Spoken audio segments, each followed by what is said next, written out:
Welcome back to movementprofessional.com. So here with Mike Biscaglia, another fellow PT, and we're going to go over part 2 of kind of closed chain mobility. We like to call it closed chain mobility. So the first time we went over fixing the hand in an overhead position with a kettlebell while lying on the back.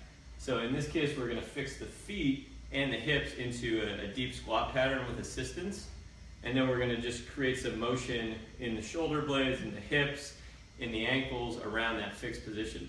So I like to use the band because there's a little bit of give to it. Now, depending on your mobility and your stability, you might want to use a heavier band or a lighter band. So we're going to use kind of a middle of the road band here with the green band, because if it's too heavy, it's going to pull them forward. If it's too light, it's not going to give them enough assistance for the bottom. All right, so let me have you back up, Mike, and keep walking. So you want to keep your arms straight the whole time. So that's the key. So there's no really rowing motion that's happening with the band, and then sit slowly into the squat. All right, so as you get a little deeper in the squat, one thing you want to make sure is you have any pinching or any pain anywhere in the knees or in the hips. And Mike's got a history of, you had a labral surgery on the right, correct? So we'll want to be aware of that. So he's got a little history there. Getting into the bottom of the squat can absolutely cause some impingement of the hip, especially if you have a history there. So when you add the support, it should give you a little bit more control to maybe feel the onset of that and work around it and see if that's a symptom that comes on. All right, so now that you're at the bottom there, what we want to do is see if you can back up a little bit, like just inch your feet back. All right.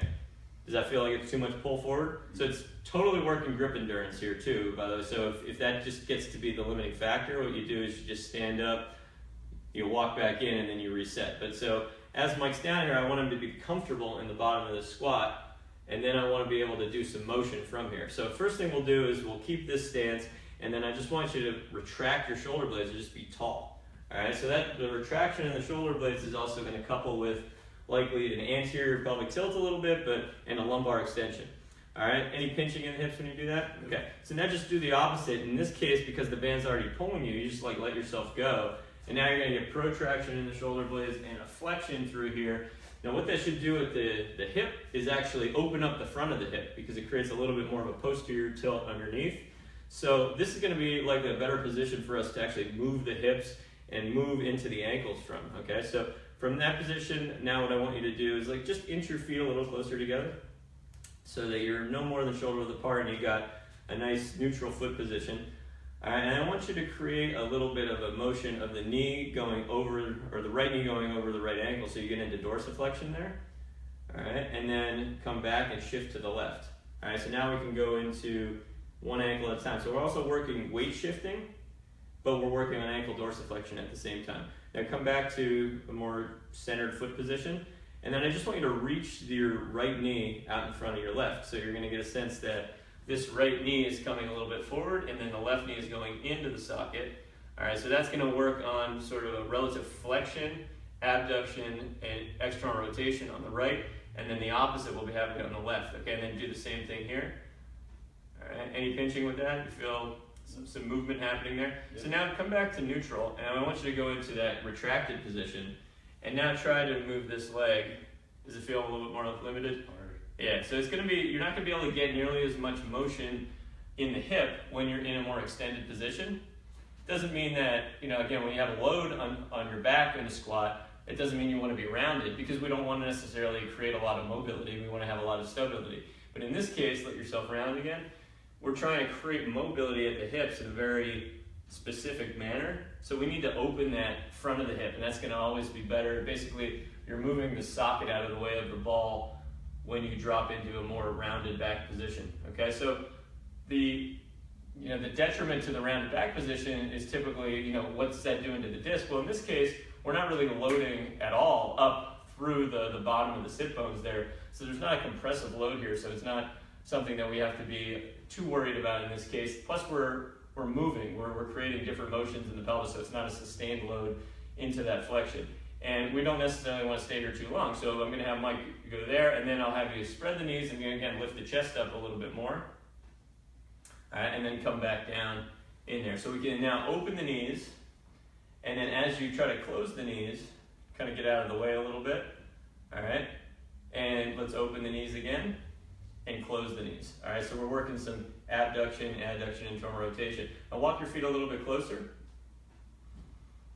And we'll see if you can bring your feet all the way together, your knees all the way together. All right. And so you get a little shake there when you get there. So that's a difficulty for Mike there. Now open the knees, lift the chest a little bit. All right, and then bring the knees closer together and round. All right, open the knees, lift the chest, and then closer together and round. Okay, so now go ahead and walk your feet out. I know you're dying there, I'm sure, with your grip. All right, so the last little piece to this, and this is just a challenge that if you're just working on mobility, don't worry about this. But if you want to find out what your stability is at the bottom of the squat, we can do the release and hold position. So get your feet maybe a little bit wider. All right, now we're going to let go of the band, and what I want you to do is make sure you don't fall on your ass. All right, so find a happy balance point, let go, and stick the landing. Good. Put it up. All right, so that's something that we can play with. So let's do that again. And so you lost your balance a little bit there. Let's go a little bit wider with your position. So walk yourself back. All right, get down into the squat. So you're in the rock bottom, but now we're going to have a little bit wider hip position.